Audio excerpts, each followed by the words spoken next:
Nos acompañan Camila Viera y Gonzalo Ibarra del SINTEP, de la Coordinadora de Trabajo Remoto de Ceibal, y Marcelo Recalde de la Comisión de Trabajadores Tercerizados del PIT-CNT. Buenos días, bienvenidos y bienvenida a Pensando y Haciendo. Buenos días, muchas gracias por recibirnos. Muchas gracias por la invitación en este último día también. Sabemos que llega el fin de año, pero está bueno que los compañeros sigan trabajando y sigan en la lucha. Sí, claro. Así que agradecerles este espacio que nos ha dado tanta visibilidad y tanta fuerza en todo este conflicto. Bueno, gracias a ustedes por venir. Y bueno, ustedes ya han venido, es la tercera vez, ¿no?, que estamos en este año, y está bueno en realidad también saber darle continuidad a lo que va, cómo va avanzando. Ustedes, no sé por dónde quieren empezar, hay varias cosas, pero bueno, vienen de estar en una reunión con Dinatra, de una reunión con la Comisión de Educación y Cultura de la Cámara de Diputados para hablar de la situación de los trabajadores tercerizados de Ceibal. En el caso de ustedes son profesores de inglés, pero también estamos hablando de profesores de pensamiento computacional, donde Ceibal terceriza en institutos, pero también terceriza fuera del país. Y bueno, más o menos ahí, no sé por dónde quieren empezar. Voy a comenzar yo un poquito recapitulando todo. Claro. Si bien les agradecemos que esta sea, como decís vos, la tercera vez que venimos acá, me parece que está bueno para la audiencia, sí, claro, que sepan un poquito del por qué quizás se perdieron los otros programas. Están en la página, los pueden buscar. Buscan Ceibal. Claro, así que también los pueden buscar los viejos, están ahí, ya que es el último programa, claro, los pueden repetir si se aburren. Y bueno, la cuestión es que nosotros somos profesores terciarizados de Ceibal, y la primera cuestión que nos empezó a agrupar y todo esto, no quiero ser tan repetitiva, pero me parece importante que la gente sepa cómo llegamos hasta acá y por qué. Y la primera cuestión fue que nosotros somos trabajadores, docentes del programa Ceibal en inglés, pero fuimos siempre tratados como jornaleros en un sistema re precario desde el inicio, en el que, por ejemplo, solamente cobrábamos la clase efectivamente dictada, lo que hace que cualquier feriado de la escuela, los 33 orientales, cualquier cosa, la escuela está cerrada, por ende no cobrábamos. Lo mismo pasaba al terminar el programa de Ceibal en inglés y pensamiento computacional, empiezan como 2 semanas después de lo que empieza primaria y secundaria, entonces más o menos estamos hablando del 15 de marzo a fines de noviembre, que es el programa curricular. Ese es el contrato y eso es lo que Ese cobran. es el contrato, excluyendo turismo, vacaciones de verano, vacaciones, o sea, de julio, septiembre. Claro, todas ese tipo de vacaciones no se cobra. Nosotros somos empleados del único instituto que a base de la lucha ha logrado revertir esto y cumplir la mensualidad, pero eso no quita que siguen habiendo 8 institutos que siguen en esta modalidad de jornaleros, avalado por Ceibal. También lo dijimos en algunos de estos otros programas en los que vinimos, que Ceibal ya ha ido al Parlamento también a raíz de nuestras comparecencias, porque esta última en la que hablamos de diputados de Educación y Cultura es la 6ª vez que vamos a comisiones. Ya estuvimos pasando por asuntos laborales de senadores, legislación laboral de diputados, 2 veces en cada una, después fuimos a Educación y Cultura de senadores, y bueno, la verdad es que en muchas tuvimos que volver justamente porque después va a Ceibal y dice cosas a nuestro entender colectivo y de todos ustedes, estoy segura que también lo van a pensar así. El equipo legal de Ceibal llegó a decir que el consejo de salario era algo opcional. Estamos hablando de cosas que todos sabemos que no es opcional, lo dijeron delante de los parlamentarios, de los diputados, y nadie hizo una objeción sobre eso.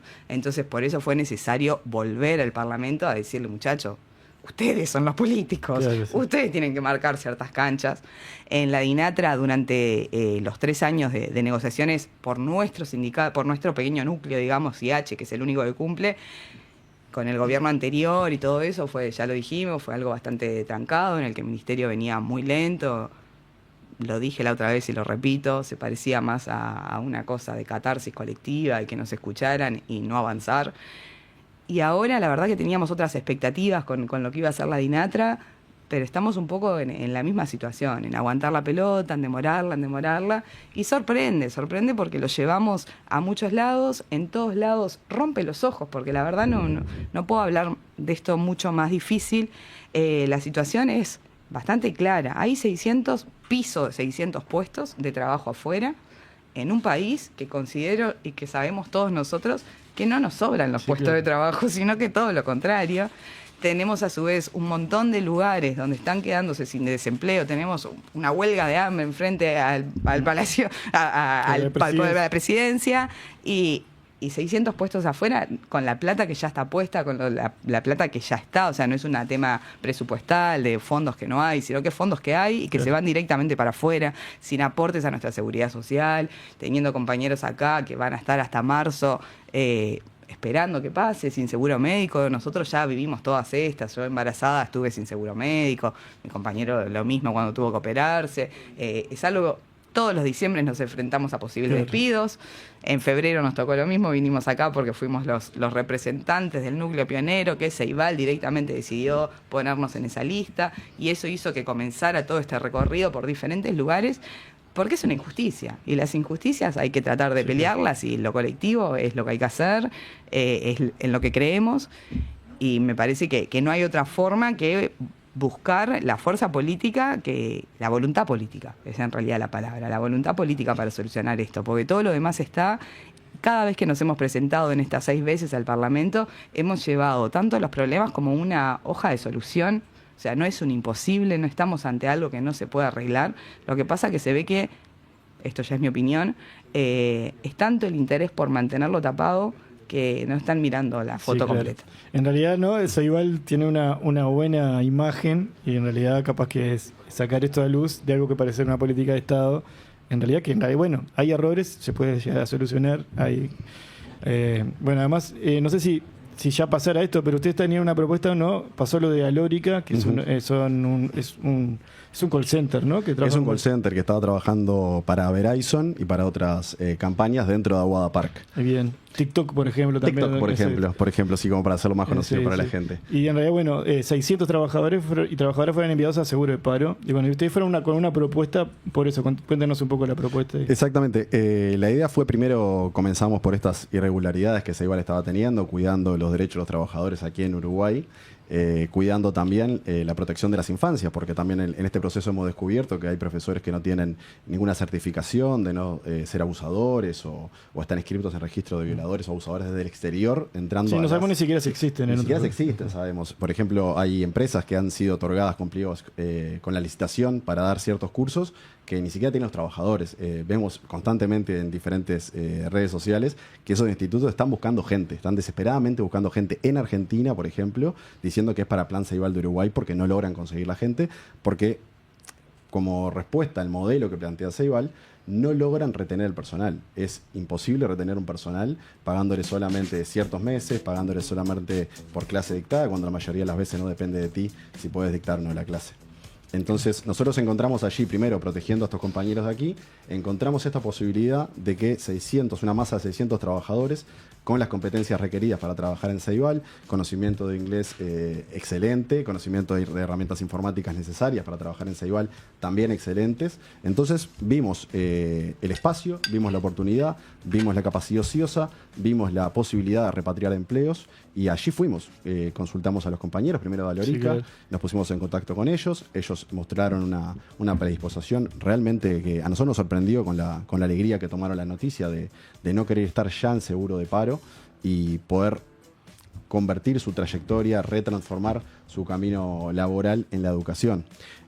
Ahora se le está terminando el seguro de paro a los compañeros de Alórica. Ayer, por ejemplo, sabemos que fue Fuesis a Dinatra a pedir una extensión del seguro de paro para los compañeros para intentar poner en práctica esta propuesta que nosotros venimos llevando. ¿Y esa propuesta tuvo alguna respuesta de Dinatra o de Ceibal? No sé quién. Bueno, la respuesta que tenemos generalmente es, como decía Camila, básicamente siempre la misma. Nosotros vimos el problema, ellos compartieron que es un problema serio, cada vez más serio, porque cada vez vamos encontrando más elementos que justifican nuestra posición. Vamos llevando propuestas como la de Alórica, vamos llevando también propuestas como los compañeros de UKG, que también es capacidad ociosa que está quedando, gente con capacidades de calidad, para hacer trabajo de calidad, aportes de calidad.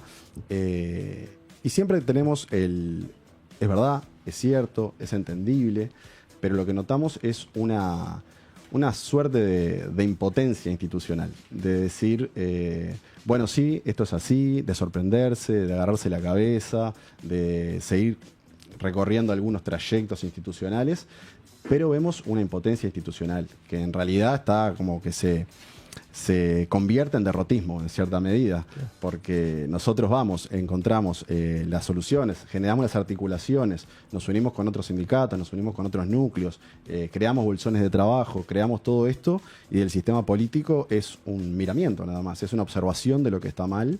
Pero bueno, en todo este proceso, si me permitís un poquito extender un poquito más, en todo este proceso no solamente hemos ido hablando, sino que también hemos ido escuchando, hemos ido mirando, hemos ido analizando la situación, porque nos parece que es importante conocer también cómo se viene moviendo desde el otro lado y los caminos intermedios. Y esto me recordaba a mí un libro que leí hace un par de años de Paolo Virno, que se llama Sobre la impotencia, ¿no? Que me parece que es fundamental. Yo leí abajo un cartel que tenían aquí en Auto ustedes que hablaban sobre la importancia de la capacitación, del conocimiento para poder ubicarse uno en la realidad donde está parado y poder transformarla desde allí. Y nosotros vemos esto, vemos que hay como una inercia de impotencia institucional, de esto no se puede, hay que tener cuidado, hay que ir por este camino, hay que ir por este camino, hay que ir por este camino.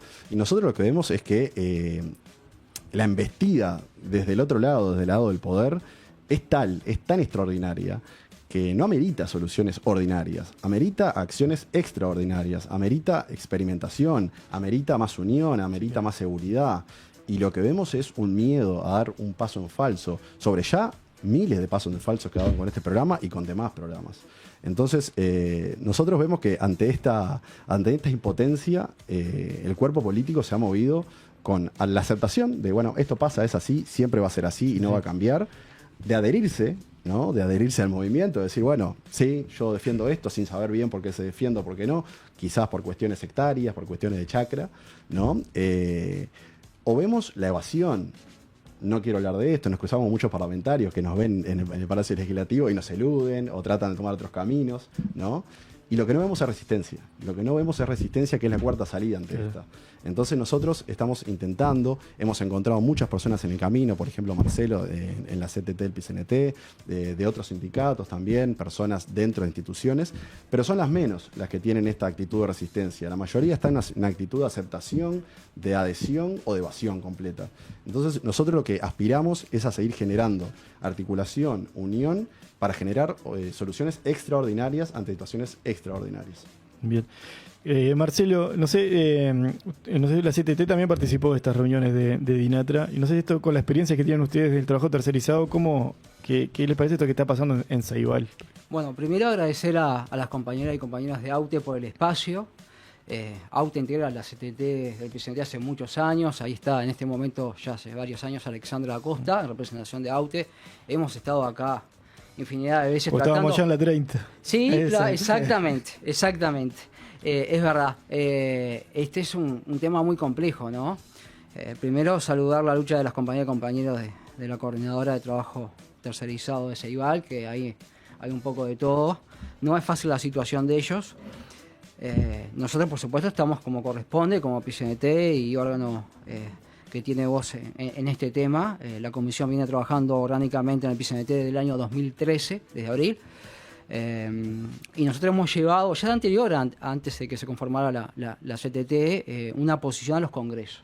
El PCNT tiene una posición muy clara que ha mantenido, y es que, por solución de congresos, como decía, que los trabajos que son permanentes, tanto en el sector público como privado, deben contratarse directamente. Si no hay por qué tercerizarlo. Esto es un proceso que tiene que ver con cuestiones incluso que trascienden el nivel nacional, ¿no? Esto viene del consenso de Washington y podemos ir muy atrás, donde las políticas de Estados Unidos es quitarle protagonismo al Estado en pos de los intereses del sector privado. El tema de las AFAP, por ejemplo, es uno, ¿no? Si yo soy capitalista y no hay AFAP, yo ahí me pierdo un nicho de mercado para ganar dinero. Y así sucesivamente podemos hacer una lista inmensa de tareas. La UTE, ¿cuánto la UTE terceriza tareas permanentes, que es la energía eléctrica? Exacto. Y no lo están haciendo los compañeros y compañeras funcionarios. Y las empresas, millones en empresas privadas. Exactamente. Y no hacen beneficencia.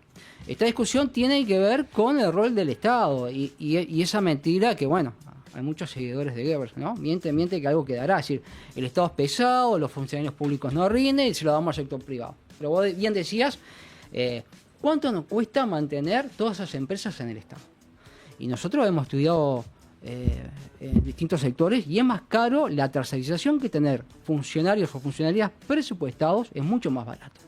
Lo de la eficiencia, bueno, nosotros en el 2016, en pos de la Ley de Información Pública, hicimos un cuestionario con un abogado, le entregamos a todos los entes autónomos, los servicios centralizados y la administración central, para saber cuántos trabajadores tenían en cada organismo público y qué evaluación hacían, a ver si esto de que el sector privado es más eficiente. Bueno, la respuesta fue que ningún organismo público tiene un trabajo técnico de evaluación de costos diferenciales y si el sector privado es más eficiente o no.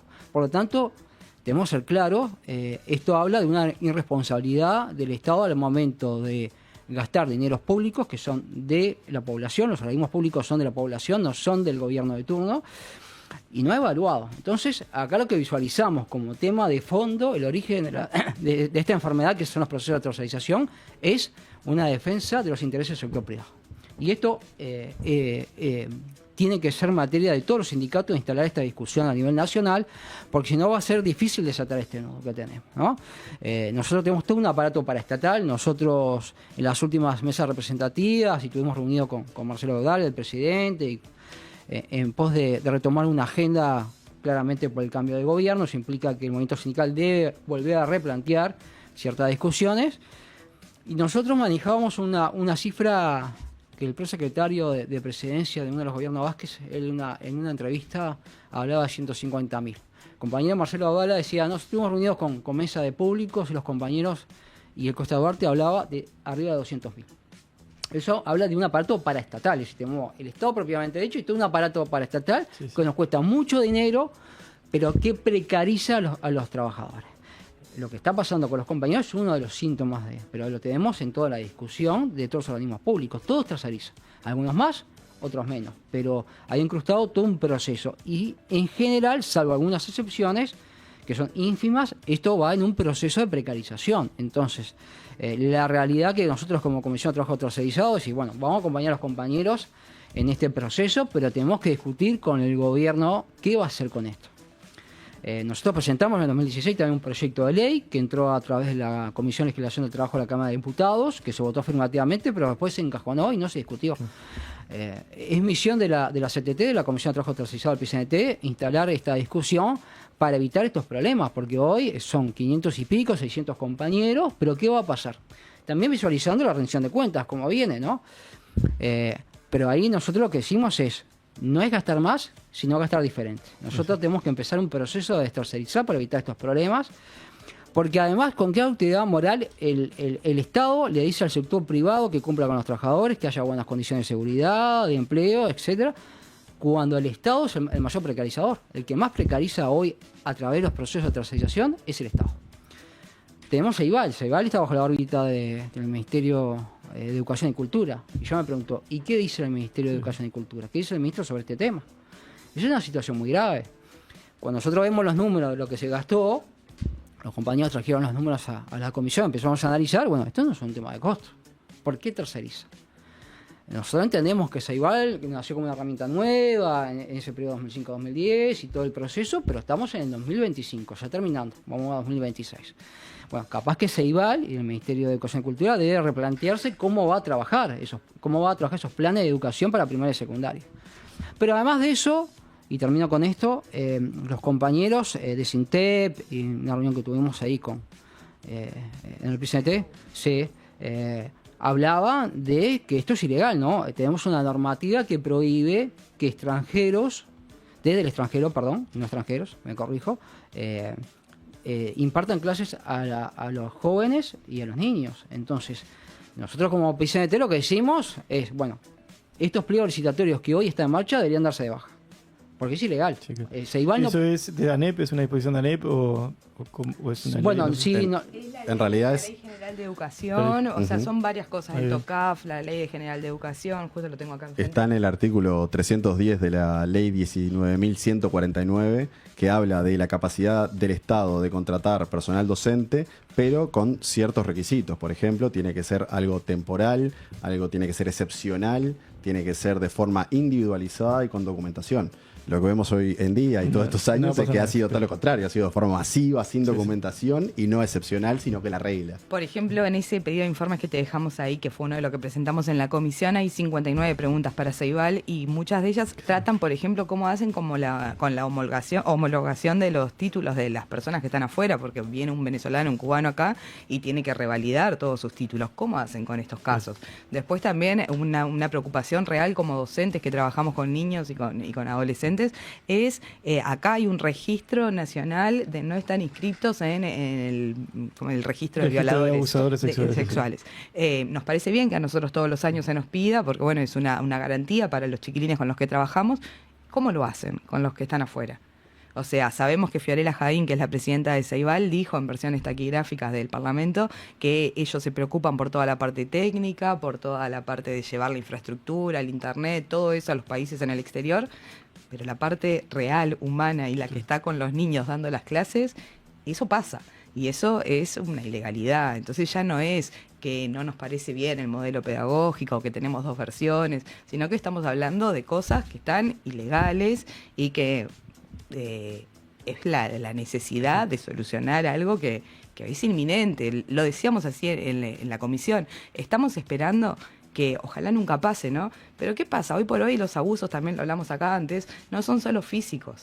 Si alguien yo tengo todo el contacto con mis alumnos y puedo mandarles mensajes, tareas, lo que sea. Si alguien se sobrepasa con un chiquilín y está afuera y se toma un buquebús y llega acá, ¿qué hacemos? ¿Vamos a esperar que eso pase para ahí decir, estaba mal? ¿O vamos a prestar atención a lo que les estamos diciendo nosotros que estamos en las aulas? Exacto.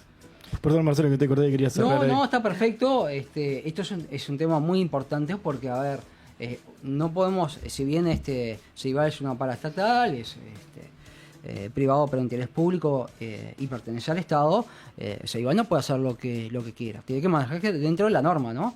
Y claramente con todos los informes de los técnicos, incluso yo estuve hablando con abogados de los sindicatos, no se está cumpliendo. Entonces ahí tengo un problema grave. Y la pregunta de fondo es, ¿y por qué? ¿Qué interés hay en mantener este tipo de contrato con el exterior? Bueno, hay cosas que no nos cierran, ¿no? Y que creo que el MEC debe tomar cartas en el asunto. Primero, porque es ilegal. Segundo, por el tema de gasto, porque cuando vemos lo que se gasta y lo que llega a los trabajadores, hay un dinero que se pierde en el camino. Sí, y este es el tema reiterativo que recién yo mencionaba y que es tema importante desde el PCNT, de la Comisión de Trabajo Tercerizado, es que la plata tiene que quedar en manos de los trabajadores. El Estado no puede ser garante de los intereses del sector privado, de las cámaras empresariales. Y esa es una realidad. Y esta responsabilidad corta de forma transversal a todos los gobiernos de turno. Todo da lo mismo, no, claramente hubo puntos de inflexión y mejora a los trabajadores. Pero este proceso no es nuevo, arranca en los 70, el tema de la tercerización laboral. En los 90, sabiendo que hubo una política regional de deshacerse del Estado, pasó en Argentina, acá se intentó lo mismo. El movimiento sindical fue gran protagonista del PCNT en parar eso. Pero bueno, echa la ley, echa la trampa. No podemos vender las empresas públicas, como podría haber sido UTE, si bien perdimos algunos artículos en el tema energético.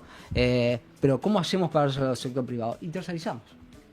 Y ahí ese vacío se aprovechó. Entonces se externalizó tareas permanentes del Estado al sector privado. Y ese gasto queda en manos de esos intereses, no de la clase trabajadora. Tenemos en organismos públicos trabajadores con el mismo cargo, con las mismas tareas, con 70% de diferencia salarial. Es escandalosa la situación de Uruguay regional. Nosotros de la CTT empezamos en el 2016 a trabajar a nivel regional, esto con Argentina, Brasil, después se incorporaron otros países. Convocó la Cátedra Argentina, que tiene un trabajo muy importante a nivel técnico.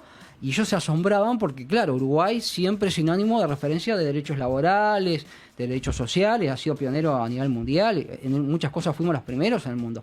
Sin embargo, ellos pensaban que estábamos en otra situación. La Argentina ha instalado huelgas generales por diferencia de 14-15% salarial. Uruguay llega al 70%. Sí. Entonces, es un escándalo la situación de Uruguay con este tema. Y lo que nosotros visualizamos que a la clase política le está costando mucho asumir la cuota de responsabilidad que tiene en este tema. Nosotros estamos a disposición, por supuesto, con los compañeros trabajando. Vamos a seguir trabajando. En este plan que tenemos de corto, mediano y largo plazo que presentamos, nosotros tuvimos una reunión con el ministro de Trabajo en septiembre. Le dejamos en mano donde solicitamos que se instalara una mesa multisectorial donde estuviera OPP, la Oficina Nacional de Servicio Civil, ARCE, por el pliego licitatorios, y la Inspección Nacional de Trabajo. El ministro entendió que era de recibo el planteo, pero bueno, estamos a la espera que convoquen, porque estos actores son fundamentales. Claramente el Ejecutivo, toda la Ejecutiva de Presidencia, debe haber una posición política de este tema, porque claramente por más que el ministro u otros actores como el inspector Luis Puig acompañen, si no hay decisión del gobierno política de revertir este tema, va a ser complejo. Y nos va a obligar a nosotros como movimiento sindical a tomar otras medidas que bueno, que empezaremos a visualizar apenas arranque el año. Sabemos que ahora estamos en receso, fin de año, diciembre, pero nosotros ya estamos discutiendo con sindicatos y estamos tratando de fortalecer la presencia en la comisión, la CTT, para visualizar que si el gobierno no acusa recibo de su responsabilidad, bueno, el movimiento sindical hará lo que debe hacer, que es salir a dar la pelea por las compañeras de un tema que es reiterativo y crónico. Hablando de esto del impacto económico, del modelo de tercerización, ustedes antes de salir al aire hablaban de 853 millones de pesos del 2000 al 2024 que se envió al exterior con trabajo tercerizado que se iba al mismo tiempo. Estamos hablando de 600 personas en seguro de paro, ¿no? Que seguro de paro lo paga el Estado también, o sea, lo pagamos de BPS. O sea, en realidad, no sé, son 213 millones, si están mal mis cálculos, por año, que en realidad se le suma el seguro de paro. Estamos hablando de eso, lo que decía Marcelo, de gastar mal lo que en realidad se podría resolver sin dudas de otra manera, ¿no? Es un análisis muy claro, es muy lineal, o sea, como tú decías, es tan simple como eso, es decir, tenemos 854 millones de pesos del periodo 2020 a 2024 enviados hacia el exterior. Todos esos seguros de paro que hubo en el trayecto también, porque no hay que olvidar esos seguros de paro de gente capacitada que estuvo allí, y los que tenemos ahora, o sea, gente que se está pidiendo extensión de seguro de paro cuando tienen la capacidad, la calidad y la predisposición, que es lo más importante, para reconvertirse, dejar de ser, en el mal sentido del uso de la palabra, una carga para el Estado en cuanto a dinero que se le da al trabajador, y sí puede darle la posibilidad de trabajar, no lesionar su derecho al trabajo, sino permitirle justamente abrir las puertas. O sea que nosotros lo que vemos es que no hay ni siquiera un cálculo establecido por falta de voluntad política, meramente política. O sea, hemos estado viendo que desde la clase política se acepta especializarse en navegar en márgenes cada vez más estrechos de acción, cuando en realidad tendría que ser otra cosa. La política es una herramienta de transformación social. Claro. O debería serlo. Por lo menos. Pero nosotros no vamos a comprar esta imagen derrotista, no vamos a comprar esta idea de inercia, de impotencia, de no se puede, es así.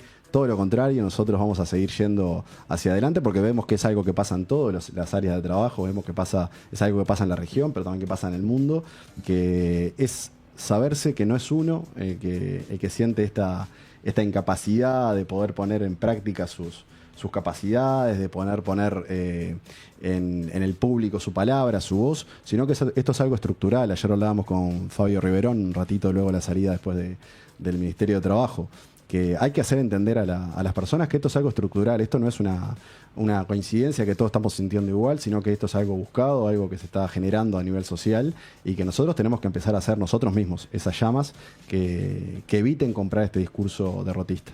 Bien. Una cosa que también está bueno decir, que en realidad esto no es nada contra los trabajadores del exterior en realidad, sino es que en realidad al haber mano de obra especializada en Uruguay no es necesario, y bueno, y mucho menos necesario sería tercerizar, ¿no? Y la soberanía educativa, exacto, ¿no? O sea, también estamos hablando justo en un lugar donde es muy importante que se respete nuestra cultura, nuestro país, porque bueno, también otra de las cosas que nosotros como docentes del programa sabemos que ni siquiera la parte pedagógica está alineada a lo que se da en el Uruguay. Por ejemplo, los ponen a ver biomas que no tienen acá, cuando podría ser todo... inclusive esta ya es la tercera propuesta de solucionar esto que hemos presentado en diferentes lados. La primera empezó con un plan, como no estaba lo de Alorica todavía, no había pasado esa mala noticia de los despidos de ellos.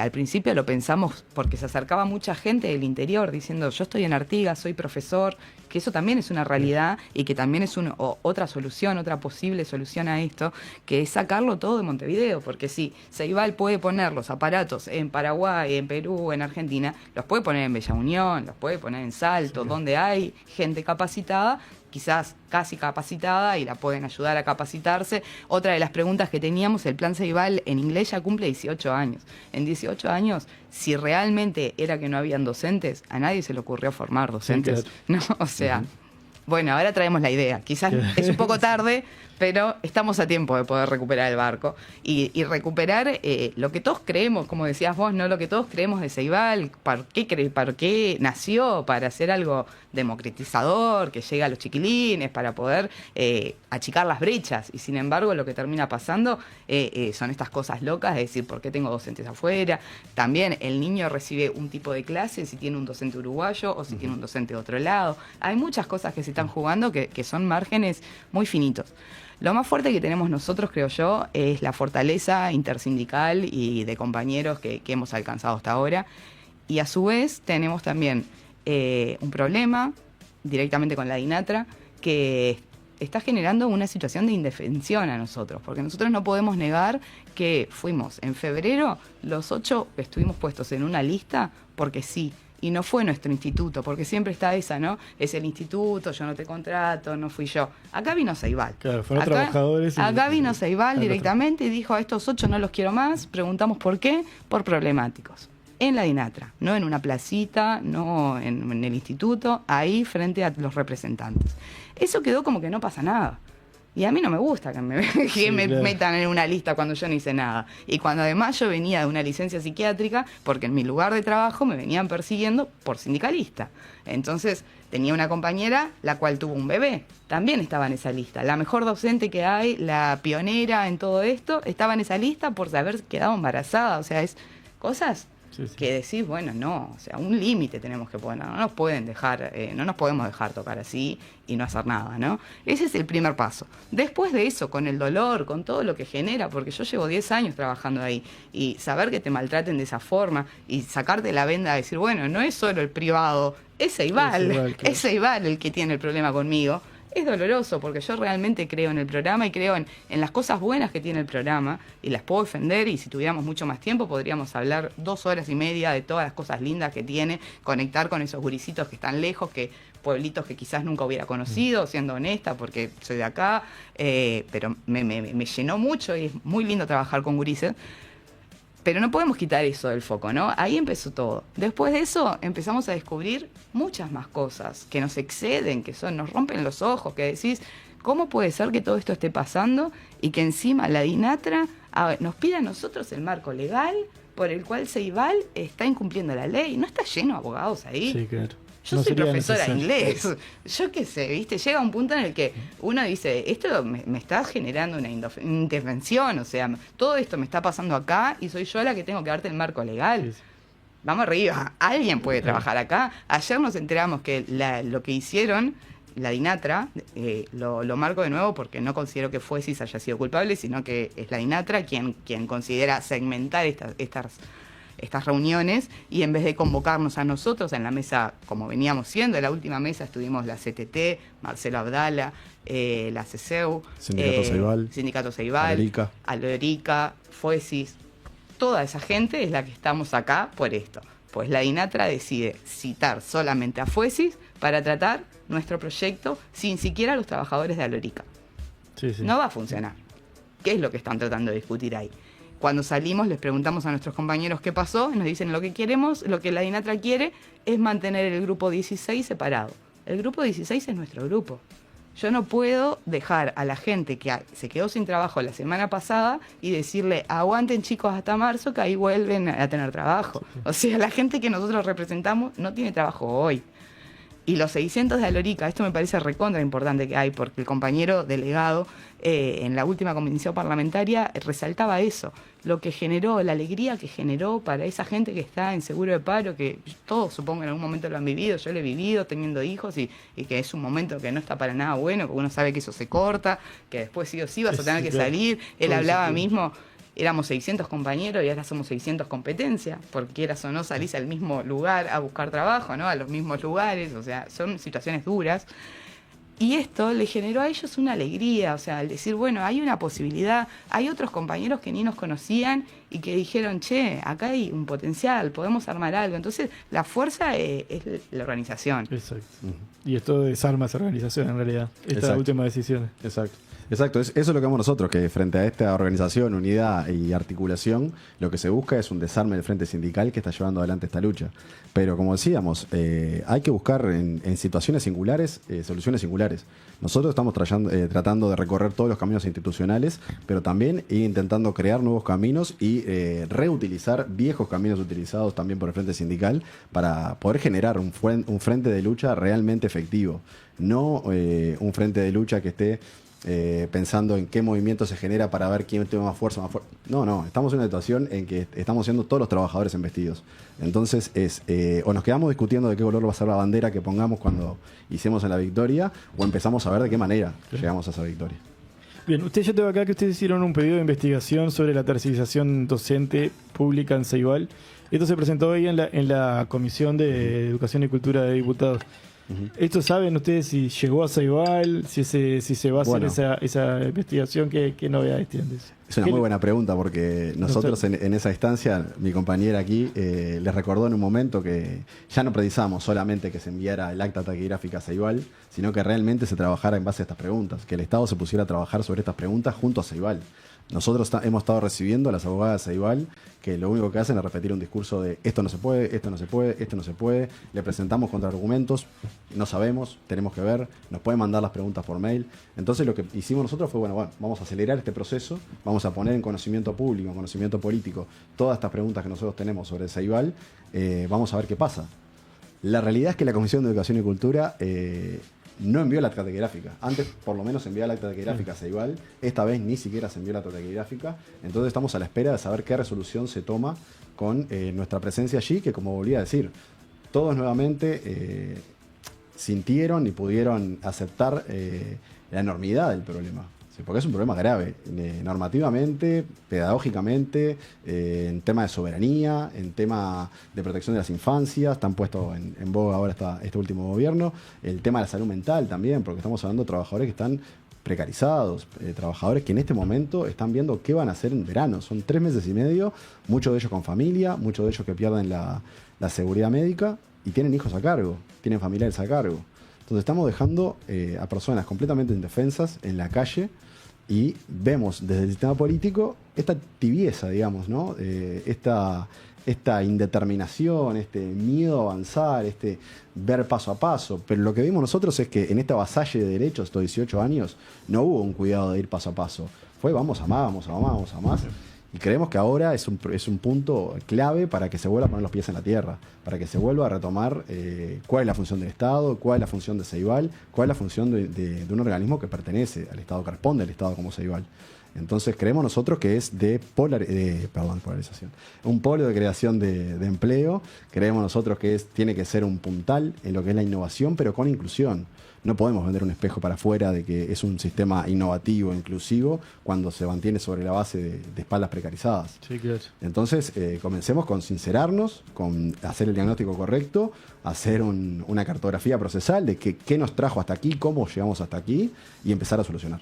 Ya, lo antes posible, porque, como decía mi compañera, esto puede derivar en cualquier momento, en cualquier situación desagradable e infeliz, con cualquiera de las infancias que están hoy en día en la educación pública. Sí, sí. Y lo bueno es que también la mandamos no solamente a la de diputados de Educación y Cultura, sino que a todas las comisiones a las que habíamos ido antes, para que estén actualizados de lo que estaba pasando. Y también seguimos esperando una comisión que para nosotros es crucial y de total importancia, que es la Comisión Especial de Seguimiento de las Garantías del Ejercicio de Derechos de las Infancias y los Adolescentes. Justamente por el tema, bueno, de estos registros, de quiénes son estos docentes, del peligro a los que se están exponiendo al día de hoy. Sí. Y que con la nueva reunión, la última información que tenemos, la propuesta de Ceibal es recién cambiar este paradigma, digamos, de trabajar con tercerizados desde el exterior para el 2027. Esto hace que el 2026 sigamos incumpliendo la ley, sigamos poniendo a las infancias en riesgo, sigamos dejando a esta oportunidad real que tenemos de bueno, ante un problema encontrar una solución y esperar un año más, cuando no es necesario, realmente no es necesario seguir esperando, y nosotros vamos a pensar en que acá lo que falta es voluntad política. La educación pública de Uruguay, la verdad, la que no se rige por contratos privados, se defiende y necesitamos que la voluntad política empiece a accionar, ¿no? Que empiece a hacer algo más allá de decirnos tienen razón, esto es horrible, porque después queda en eso. Sí, claro. Y la verdad es que nosotros empezamos todo este camino en marzo, justamente sabiendo que iba a llegar fin de año y nos iban a decir, es fin de año, Sí, claro. qué complicado, pero lo empezamos Sí, en marzo. y se El que fue lo correcto. hizo, los que hicieron que esto demorara no fuimos nosotros. Tengo un mensaje que dice: es increíble que Ceibal, buque insignia, se maneje de esta manera. Por capricho no contrata en Uruguay. Tenemos los trabajos en jóvenes, en jóvenes sin trabajo en Uruguay, y estos dirigentes de Plan Ceibal hace 18 años que mienten diciendo que no existe docentes en el país, nos dice Conrado Viera. Marcelo, no sé si ustedes, obviamente desde la comisión tienen esto y muchos temas más, pero en la particularidad de esta hay una coordinación de cómo se va a seguir en el futuro con el tema. Sí, bueno, nosotros la semana pasada, hace unos días más, estuve hablando con Marcelo Audala sobre este tema.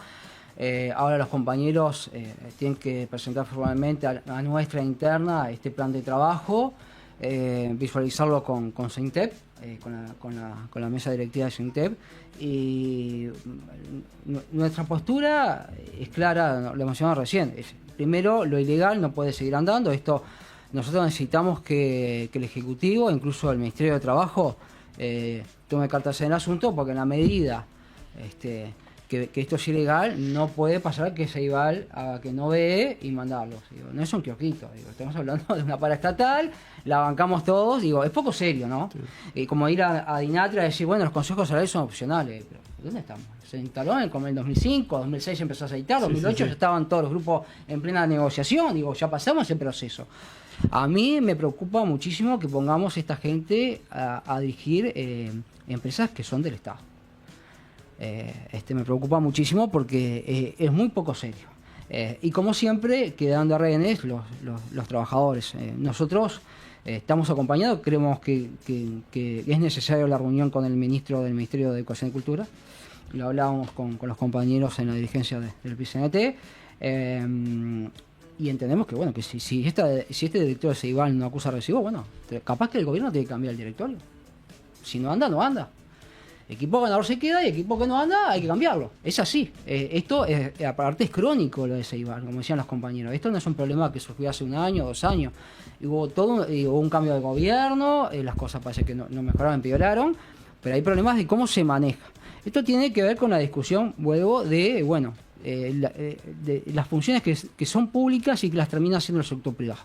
Y ahí se desvirtúa, ¿no? Es como cuando uno contamina un río, contamina la tierra, el sector privado tiene su naturaleza y el sector público tiene otra naturaleza. Son tareas diferentes, son objetivos diferentes, o deberían ser diferentes, y no podemos estar de un lado o del otro. O cuidamos las infancias, las adolescencias, la formación que implica en un mundo que está discutiendo el rol del trabajo que tiende a desaparecer y que es inexorable por el tema de la tecnología, de cómo nosotros lo convertimos. No tenemos trabajos, hay una discusión del Ministerio de Economía, del ministro, de cómo vienen las inversiones porque hay que generar trabajo, y tenemos más de 800 trabajadores sin trabajo y le damos al exterior. El problema no son los trabajadores del exterior, que los abrazamos y todos queremos trabajar. Pero una cuestión es que vengan los trabajadores del exterior, se radiquen en el país, cumplan los requerimientos, bienvenidos sea, y el presidente vaya que los cuida. Tenemos gente que está con las migraciones trabajando, ¿no? Pero no es ese, es que mandamos al exterior. Ojalá lleguemos a un momento a la tasa friccional que hablan los economistas de que no hay desempleo en Uruguay y que capaz que tenemos que dar trabajo. Será una alegría enorme, vamos a hacer todo festejar, pero nos falta para eso. No logramos la época de bonanza, 2012, 2013, 2014, que fueron la época de más ingresos del país, y si bien se redujo la tasa de desempleo, pero bueno, hoy no estamos ahí, no tenemos los precios de los commodities, tenemos un mundo convulsionado, con zonas de guerra, que no sabemos en la región qué va a pasar. Me parece que hay que ser más responsable del gobierno, decir, bueno, hay políticas que no anduvieron y no van a andar, porque aparte las variables externas no son favorables. Tenemos una Argentina que es una bomba de tiempo, ya sabemos, los que somos un poquito más grandes, la crisis de 2002, lo que pasó, ¿no? Entonces, eso no es un tema menor, eso es una bomba que va a explotar indiscutiblemente, y veremos cómo afecta al Uruguay y cómo afecta el trabajo en Uruguay. Es decir, la Argentina se comió más de 60.000 millones de dólares y no generó un solo puesto de empleo. Eso va a tener sus consecuencias. Y nosotros estamos entre la Argentina y Brasil. Que Brasil va a tener elecciones también, más o menos en ese periodo, y veremos qué pasa. Entonces, la política de cualquier gobierno serio y responsable es cómo vamos a generar trabajo interno. De afuera todo no lo vamos a solucionar. Por supuesto que tienen las inversiones, pero no podemos depender de que el vecino nos arreglen. Es como si a mí se me cae la casa y espero que mis dos vecinos me arreglen toda la casa. No, es mi problema.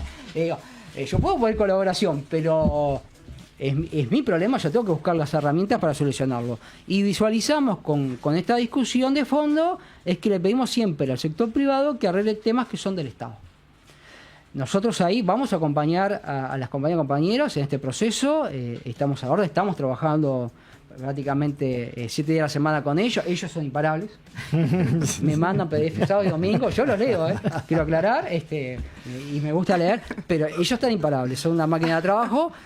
Pero claramente esto excede la voluntad del sindicato de base, incluso sin TEP, sino que tenemos que discutir políticas de empleo. Pero bueno, vamos a estar trabajando. Creo que el PCNT, como conjunto del movimiento sindical, tiene cosas para hacer en el corto plazo, que creo que va bien encaminado por las decisiones que hemos tomado. Mañana tenemos mesa representativa nacional empleada. Este tema seguramente se esté tocando, el tema de tercerización laboral. Y bueno, creo que vamos a tener que arrancar con mucha fuerza en marzo.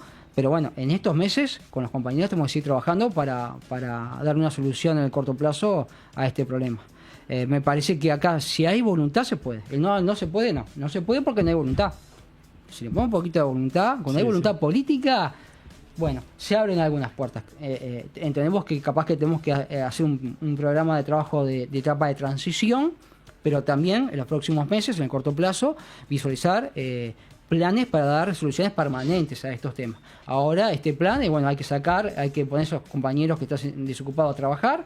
En marzo arrancan me corrigen los compañeros, pero en marzo arrancan los programas. El 2 de marzo empiezan las clases. Sí, nosotros 2 semanas después. Entonces, esto tiene que funcionar, pero antes que termine el 2026, nosotros tenemos que trabajar en el PCNT con el gobierno, si es que tiene voluntad. Bueno, ¿qué va a pasar con la medida que se vayan venciendo estos programas y cómo hacemos para que esto no sea un circo vicioso de que tapamos un pozo pero después se nos destapa otro? Entonces, la misión de la Comisión de Trabajo Tercerizado es trabajar en el corto plazo en acompañar a los trabajadores, pero tenemos que buscar soluciones estructurales a estos problemas que son graves y que hasta la fecha son crónicos en el Uruguay. Bien. Camila, Gonzalo, no sé, algo porque estamos quedando sin tiempo, algo que para cerrar. Una cosa cortita nomás. Sé que nos quedó pila de cosas. Sí, primero que nada agradecer nuevamente y después, bueno, recordarle a los compañeros trabajadores de que lo que está sucediendo no es algo personal, como decía, es algo estructural, que solamente se soluciona con acción. Recordar que tenemos poder de agencia, que somos actores dentro de esta sociedad. Y para los compañeros que tienen la posibilidad de ocupar cargos políticos, institucionales, recordarles que esto no es una potestad. O sea, cuidar lo que es la educación, las primeras infancias, el empleo, no es una potestad, es un deber que tienen. Es un deber. Entonces, precisamos menos, como decía Tabaré Echeverry, menos Cusco Rabón, y precisamos más personas que sean responsables de la tarea que les compete. Bien. Camila. Para cerrar, algo que nos han preguntado mucho, pedimos una sola cosa, que es un proceso transparente, legal y con todos los actores en la mesa. El resto, la fragmentación y todo lo que se está intentando de diferentes aristas, inclusive desde el propio Ceibal con su sindicato que viene trabajando con nosotros, se está intentando una coerción para tratar de disolver y desaparecer esto, y nosotros no lo vamos a desaparecer porque es una injusticia y las injusticias hay que defenderlas. Perfecto. Bien, y ustedes sé que tienen más reuniones y bueno, ojalá saque esa reunión con el ministro de Educación también. Y bueno, y ya están invitados el año que viene cuando empecemos de nuevo a volver y seguir hablando, ojalá que con mejores noticias. Muchísimas gracias por estar en este último programa. Un segundito nomás, en función de lo que decía Gonzalo, 2 segundos, invitar, porque esto es fundamental, ¿no? La clase trabajadora tiene que estar organizada dando pelea. A los trabajadores nunca nadie les regaló nada. Se ha construido nuestro movimiento sindical con la sangre de las compañías y compañeros. Usted lo sabe bien, están las caras de los compañeros desaparecidos que todavía seguimos buscando, que se replica en muchos sectores, desgraciadamente, ¿no? El miércoles 17 tenemos el TT general. A todas las compañías y compañeros que tengan problemas de tercerización, que quieran trabajar, que se acerquen a la comisión, porque, bueno, la unidad es fundamental para dar pelea. Sin unidad es complejo. Eso en el local del PIT-CNT. Siempre en el PIT-CNT, ahora el miércoles que viene, 15 horas, en Jackson 283. Está la Comisión de Trabajo Tercerizado, la CTI General, donde escuchamos a todos los compañeros, damos discusión y generamos un plan de trabajo de corto y mediano plazo. Y en función de ese trabajo, después llevamos las propuestas a los congresos. Y bueno, nosotros tuvimos hace poco un congreso, hay un plan de trabajo, y en función de eso nos espera una lucha grande por delante. Perfecto. Bueno, muchas gracias, Marcelo, Gracias por haber venido. Y bueno, gracias a Gonzalo, Camila.